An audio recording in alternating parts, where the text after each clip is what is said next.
देखा जाए तो प्रियंका गांधी वाड्रा ने सचिन पायलट की पैरवी की है, ये दावे किए जाते हैं। वह खुद चाहती थी कि वह सीएम बने, के लिए भी वही स्थिति नजर आ रही है। यहाँ पर किसी के समर्थन में कुछ देखने को नहीं मिल रहा है, क्योंकि राहुल गांधी से मिलने गहलोत भी पहुंचे, पायलट भी पहुंचे, लेकिन राहुल गांधी मुलाकात नहीं कर।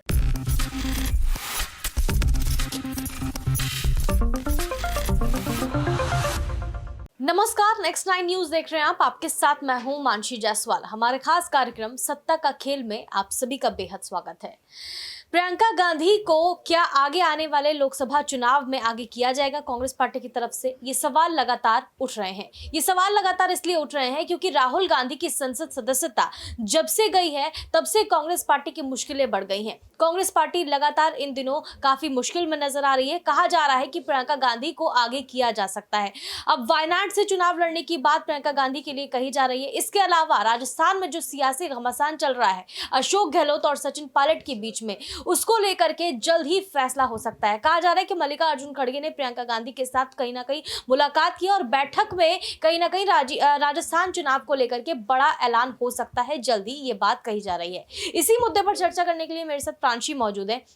प्रांशी, सीधी बात करेंगे, प्रियंका गांधी को लेकर के इस वक्त कहा जा रहा है कि राहुल गांधी की संसद सदस्यता जाने के बाद प्रियंका गांधी को आगे किया जा सकता है 2024 के लोकसभा चुनाव के लिए। आपको लगता है कि वो भूमिका जो भारत जोड़ो यात्रा के जरिए राहुल गांधी ने बनाई, अब प्रियंका गांधी वो जिम्मेदारी निभा पाएंगी?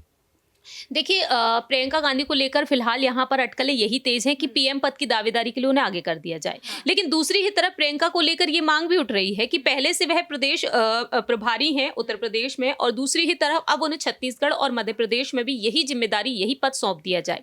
इसके अलावा प्रियंका को लेकर ये दावे किए जा रहे हैं कि रायबरेली या फिर अमेठी से उन्हें आगे किया जा सकता है लोकसभा चुनाव में। लेकिन हाल ही में जो खबर सामने आई वो खबर यही रही कि जब वायनाड पहुंचे राहुल गांधी, सांसदी रद्द हो जाने के बाद पहली बार वह वायनाड पहुंचे, क्योंकि वायनाड से उन्हें जनता से बेहद प्यार मिला है। उन्होंने तो ये बात तक कह डाली थी प्रेस कॉन्फ्रेंस में जब उनकी सांसदी गई थी कि मैं चाहता हूं कि मैं वायनाड के लोगों के लिए चिट्ठी लिखूं। ये बातें उन्होंने कही थी। अब जब से देखा जाए उनकी जो सांसदी गई है उसके बाद से यही कहा जा रहा है कि उपचुनाव हो सकते हैं। हालांकि चुनाव आयोग ने अब तक इस पर कोई अनाउंसमेंट नहीं की है। अभी फिलहाल चुनाव आयोग ने यहाँ पर यह दावे कर दिए कि उपचुनाव नहीं होंगे। ऐसे में प्रियंका गांधी वाड्रा को लेकर ये खबरें सामने आई है फिलहाल, क्योंकि कर्नाटक विधानसभा चुनाव जब संपन्न हो जाएंगे 13 मई के बाद इस पर अहम फैसला लिया जा सकता है।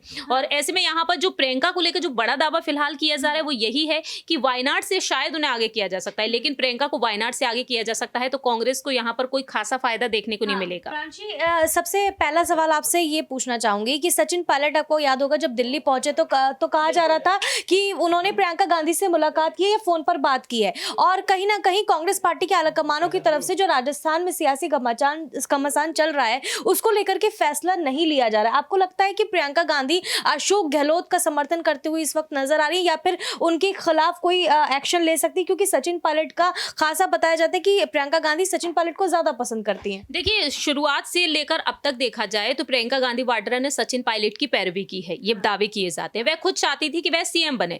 राहुल गांधी उनके पेशेंस की तारीफ करते हैं, और आज देखा जाए जब सुखजिंदर सिंह रंधावा ने कार्रवाई की मांग की पायलट के खिलाफ तो उनका कहना साफ तौर पर रहा कि कार्रवाई नहीं की जाएगी। तो प्रियंका और राहुल के इस फैसले से ये मामला एक बार फिर से ठंडे बस्ते में जा चुका है। अब हाल ही में सचिन पायलट आलाकमान से मुलाकात करने पहुंचे थे। अनशन के बाद उनसे मुलाकात भी हुई, जिसके बाद कार्रवाई की जांच की गई। तो पायलट ने खुलकर अपनी बात रखी कि उन्हें मान सम्मान चाहिए पार्टी में और कार्रवाई होनी चाहिए। एक तो 25 सितंबर की रात जो घटनाक्रम हुआ उस पर, दूसरी ही तरफ जो वसुंधरा राजे की सरकार के वक्त भ्रष्टाचार हुआ था उसको लेकर। तो ये दो बड़ी मांगे हैं उनकी, और आज भी वह गहलोत सरकार पर बरसते हुए दिखाई दे रहे हैं। दूसरी ही तरफ यहाँ पर जो बात आपने की है प्रियंका गांधी और राहुल गांधी को लेकर गहलोत के लिए, तो यहाँ पर गहलोत के लिए भी वही स्थिति नजर आ रही है। यहाँ पर किसी के समर्थन में कुछ देखने को नहीं मिल रहा है, क्योंकि राहुल गांधी से मिलने गहलोत भी पहुंचे, पायलट भी पहुंचे, लेकिन राहुल गांधी मुलाकात नहीं कर पा रहे। पायलट जब मिलने पहुंचे थे तब भी राहुल गांधी कर्नाटक के दौरे पर नजर आए, और अब गहलोत साहब जो 2 दिन से यहाँ पर दिल्ली में डेरा डाले बैठे हुए हैं उनसे भी मुलाकात नहीं हुई है। क्योंकि एक तरफ तो देखा गया 21 अप्रैल के दिन उन्होंने सरकारी आवास खाली किया, 12 तुगलक रोड से अपना घर उन्होंने खाली कर दिया, और अपनी मां सोनिया के साथ अब वह शिफ्ट हो चुके हैं, तो जिसके चलते वह मुलाकात नहीं कर पाए। जिसके बाद वह अब देखा जाए तो कर्नाटक की विधानसभा चुनाव के लिए एक बार फिर से जनसभा को संबोधित करते हुए नजर आए हैं। तो ये कुछ बातें हैं और इसी के बाद यहाँ पर कहीं ना कहीं समाधान निकाला जा सकता है। ये जरूर हो सकता है कि प्रियंका को लेकर यहाँ पर जिस तरीके से आप बात कर रही हैं, जिस तरीके से प्रियंका को हिमाचल भेज दिया गया, वहां पर वह चुनाव जिताती हुई नजर आई, तो शायद राजस्थान के लिए भी प्रियंका के लिए कुछ अच्छी यहाँ पर एक अच्छा फैसला लिया जा सके, क्योंकि फिलहाल तो उन्हें उत्तर भारत की जिम्मेदारी सौंपी गई है, दक्षिण भारत की जिम्मेदारी राहुल गांधी को सौंपी गई है अध्यक्ष मल्लिकार्जुन खड़गे की तरफ से। अब देखते हैं कि गहलोत के समर्थन में और पायलट के समर्थन में क्या कुछ अहम फैसले आते हैं। इसके अलावा एक और सवाल अहम ये हो जाता है कि हमने देखा है कि कर्नाटक में कांग्रेस में किस तरीके से गुटबाजी देखने को मिली डीके शिव कुमार और सिद्धारमैया के बीच में सीएम पद को लेकर के। वहीं राजस्थान में भी सीएम पद को लेकर के सचिन और अशोक गहलोत के बीच में घमासान छिड़ता हुआ नजर आ रहा है। आपको लगता है कि कांग्रेस पार्टी के आलाकमान जो है फैसला करने में बहुत देर कर रहे हैं? अपनी ही पार्टी में जिस तरीके की गुटबाजी देखने को मिल रही है, कर्नाटक में सूत्रों का कहना है कि जो एग्जिट पोल के नतीजा है उसमें कहना है कि कांग्रेस पार्टी पूर्ण बहुमत के साथ सरकार बनाने जा रही है, लेकिन ऐसे में भारतीय जनता पार्टी लगातार कांग्रेस पार्टी पर निशाना साध रही है कि आप भारत जोड़ने निकले थे लेकिन आप तो अपनी पार्टी ही नहीं जोड़ पाए। तो ये पूरी जो आरोप प्रत्यारोप का दौर है वो कांग्रेस पार्टी पर लगाया जा रहा है। आपको लगता है कि इससे उबरने के लिए कांग्रेस पार्टी को एक ठोस कदम उठा लेना चाहिए? देखिए, फिलहाल जो कांग्रेस ने जिस तरीके से भारत जोड़ो यात्रा को लेकर अपनी मजबूत दावेदारी पेश की, लेकिन विपक्ष का यही कहना रहा कि पहले अपनी पार्टी को ही जोड़ लीजिए। ना सिर्फ विपक्ष का बल्कि जो नेता यहाँ से पार्टी छोड़कर गए, गुलाम नबी आजाद सबसे बड़ा उदाहरण रहे हैं, बीते पिछले साल का कपिल सिब्बल जी भी। तो गुलाम नबी आजाद ने साफ तौर पर यही कही थी कि भारत जोड़ो यात्रा नहीं बल्कि इनको तो कांग्रेस जोड़ो यात्रा निकालनी चाहिए, क्योंकि कांग्रेस के नेता साथ छोड़कर चले जाते हैं, वह बीजेपी की तरफ रुख करते हैं या फिर किसी अन्य पार्टी की तरफ। ज्यादा से ज्यादा हमने देखा है बीजेपी की तरफ ही रुख करते हैं और बीजेपी में उनका कद लगातार बढ़ता हुआ दिखाई दे रहा है। तो ऐसे में देखा जाए कांग्रेस के लिए बेहद जरूरत है इन सभी पर सोच विचार करने की। G23 के नेताओं की नाराजगी पर, जिनको लेकर कपिल सिब्बल ने खुलासा किया और साथ ही साथ गुलाम नबी आजाद ने भी। तो कांग्रेस के लिए सबसे बड़ी रणनीति यहां पर इसके लिए होनी चाहिए। दूसरी ही तरफ कांग्रेस में कहीं ना कहीं एक ईगो जो नजर आता है वो नहीं होना चाहिए। वो ईगो ये है कि उनका कहना ये रहता है कि कांग्रेस छोड़कर जो नेता जा रहे हैं वह दूसरे दलों में शामिल हो जाते हैं और दूसरे दल उन्हें यहां पर बुला भी लेते हैं, स्वागत भी करते हैं, उन्हें पद भी सौंपे जाते हैं। लेकिन कांग्रेस ऐसा नहीं करती। कांग्रेस को यहां पर अपनी पार्टी को मजबूत बनानी चाहिए, ना कि ये कि वह किस दल से नेता कौन सा आया है और आपकी पार्टी में अगर वह शामिल होने के लिए आया तो जाहिर सी बात है उसको यहां पर आपको उस चीज का फायदा उठाना चाहिए।